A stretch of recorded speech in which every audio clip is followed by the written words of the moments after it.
So we had a great question that came to us from our YouTube community, and I'm going to read the question here. And it was in regards to the tax deductible mortgage strategy, and what the question overall was talking about since you're borrowing to invest to make the tax deductible mortgage strategy flow and be effective, what happens in the short term if, let's say, in the last recent week or so, that the rate of return is less than the cost of borrowing.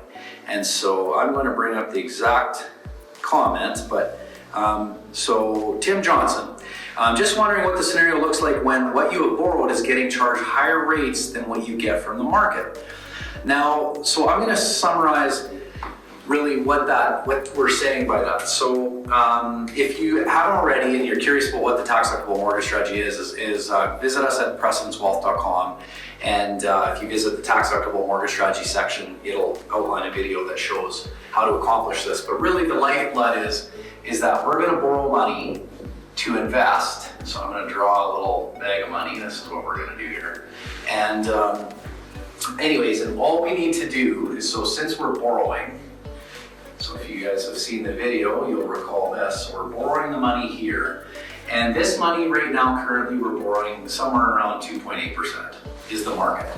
Now you have to remember, this is tax deductible interest. So what that means is it's not 2.8 total that we have to get, but it's actually, so if you're at a 39% tax bracket, and that means that you actually need 1.8% approximately. Now, if we can't beat 1.8% long term, we are totally in the wrong business. So anyways, this has to kick out enough to actually cover that interest in order to be a tax neutral or risk neutral position. However, what happens is with markets, now we all know that markets look more like this, not like this. And so that's why that non-correlated risk parity approach to investing that the team at Precedence Capital has uncovered is that it looks more like this through the volatility, which eventually kind of looks like that.